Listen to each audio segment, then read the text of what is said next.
Or August 6th and August 9th? Well, it was the first bomb came when I was aboard the battleship New Mexico.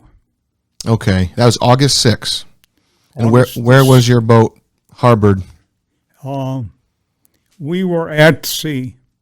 Okay. And I was standing in chow line there, and over the squawk box, they announced that the first atomic bomb had been dropped in Japan, and we were gathering at that point in time for an invasion of the Japanese mainland. Okay. And, so you were under the belief that the next step would be a mainland invasion. Absolutely. And you were going to support that invasion from the Navy. Yes. So you would have been gunning the coastline or sending supplies? At this point in time, I should say that on the New Mexico, my duty station was in the engine room. My battle station was a 40 millimeter anti-aircraft gun, and I had two battle stations because we were short of manpower. We normally should have had 1,000 members on the New Mexico, and we only had 700, so I had a second battleship, which was in the number 2 main magazine, handling 42-pound bags of TNT, passing them through to the elevator and sending them up into the turret. We had 14-inch guns on the New Mexico, and the New Mexico was a World War I battleship, and they had sent it in 1938, had refloated, had got it out and fixed it up, and they stuck guns everywhere. 50 caliber, out on deck, 8-inch guns, 5-inch aircraft guns, and the gun I was assigned to was on the fantail, and my job was to pass the ammunition from the magazine, and I was a loader, which meant that I jammed a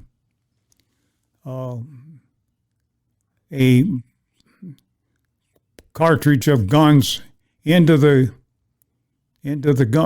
gun, and there was a sailor up on top of me firing it. Whether he ever hit any zeros or not, I don't know.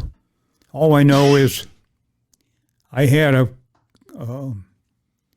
K-Pock life jacket on, cotton in my ears, and that was it.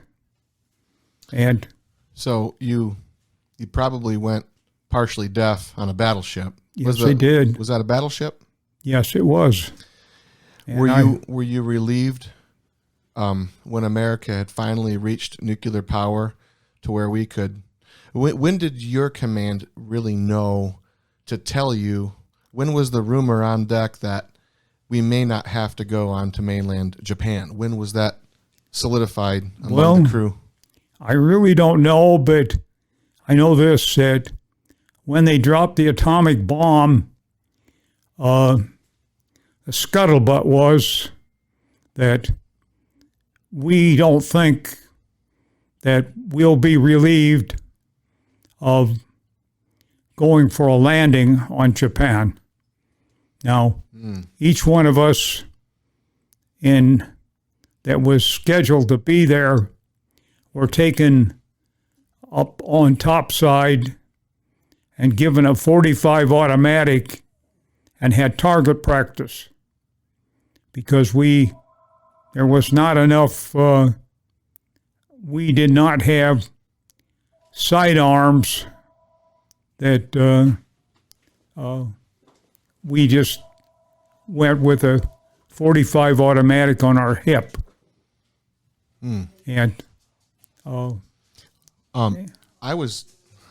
I could be wrong.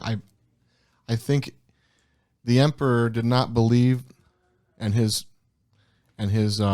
advisors, that America could reproduce the devastation of the first bomb.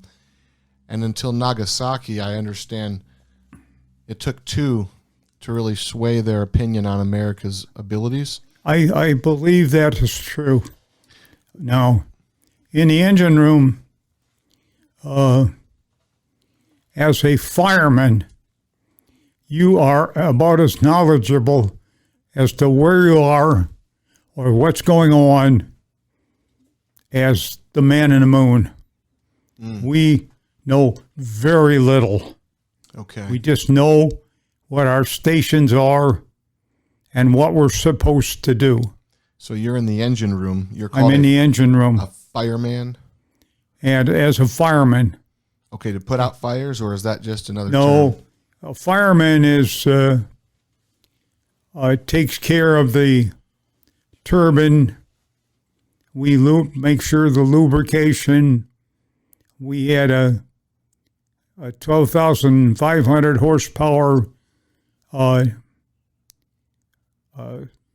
engine, and we had 4 propellers, and it was set up to be, they drive one propeller, and we saw nothing down there. We knew nothing. Only what we could hear from the people that were topside. How many casualties or how many friends and close associates did you lose aboard your ships? Before I came aboard the New Mexico, we had 95 people were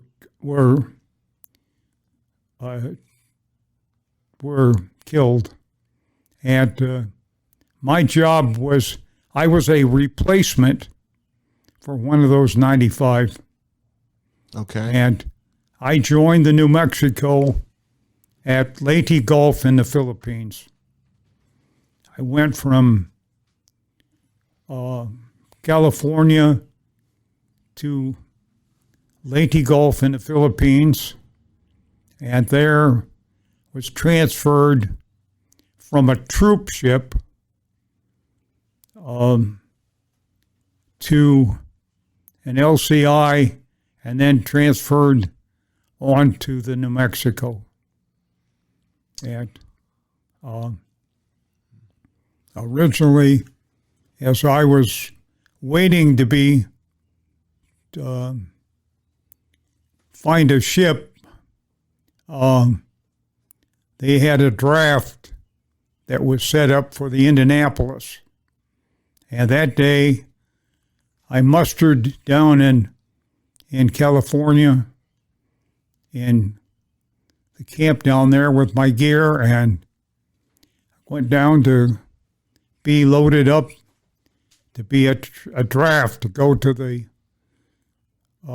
Indianapolis. And that day, everybody showed up, so I got sent back to a barracks, and then waited for the troop ship, which was the Annie Arundel, which happened to be a Kaiser. We called them Kaiser coffins. Oh my! Because on our first day out after we got out from underneath the Golden Gate Bridge. There's an area outside in the Pacific called the Cabbage Patch, which is extremely rough. And we've discovered that there were people, a ship's company, that were going around welding up where the troop ship was leaking. And we had water on the deck and down in our compartment where she had leaked. When you say Cabbage Patch, I'm assuming that's just the water itself. It's the water, that was called the Cabbage Patch because it was very rough, just little short, small waves. I'm talking 5, 6, 7 feet high, just choppy. Wow. And the Kaiser troop ship bounced around a lot. And were they smaller ships for troops? The smaller ship, the troop ship was, I don't know how long it was. So but they go right from California right to the Philippines or right to Japan? To the Philippines. It took 30 days. 30 days. To get from California to Leyte Gulf. And during that 30 days, because of the amount of troops and naval personnel aboard the Annie Arundel, we got fed twice a day, and nobody got a shower or a shave or a haircut. And so I found out what it's like to spend 30 days in the same uniform. Wow. And you'd be surprised how stiff your socks get after 30 days of wearing them. Oh, my goodness. And I bet that's horrible. And the humidity, and then just the other men around you, and the iron. And they're close, and the bunks were stacked up so that they were 5 high. And when you got in your bunk at night, you had to decide on whether or not you're going to sleep on your back or your stomach, because the bunks were so close together. Unbelievable. That you couldn't turn over. You couldn't roll over once. No, you can't. You couldn't roll over. And not comfortably, or I mean, how can you physically not turn your shoulder? You couldn't. There wasn't room enough because the guy above you, they were on a piece of canvas stretched between a frame and the weight of him down on top of you. But that sounds very, very uncomfortable. It was. So I've not heard of that. I'm assuming you have a shower. I'm assuming you have some modern, Lucky Strike cigarettes. You could go out on deck. No. There's plenty of water, right? You can drink plenty of water. We had adequate fresh water to drink, and you lined up for chow twice a day, in the morning and in the middle of the afternoon. You got another meal served to you, and you took a tray and walked through a line and pushed the tray. They put food on it, and you ate it as you were walking down through the line. And at the end of the line, you were done eating because they had that many people to feed. And that was the experience on a troop ship. A troop ship. Did it have weapons or? We had 5-inch guns up aboard and up on deck, and once a day we got out on deck to get some fresh air and calisthenics.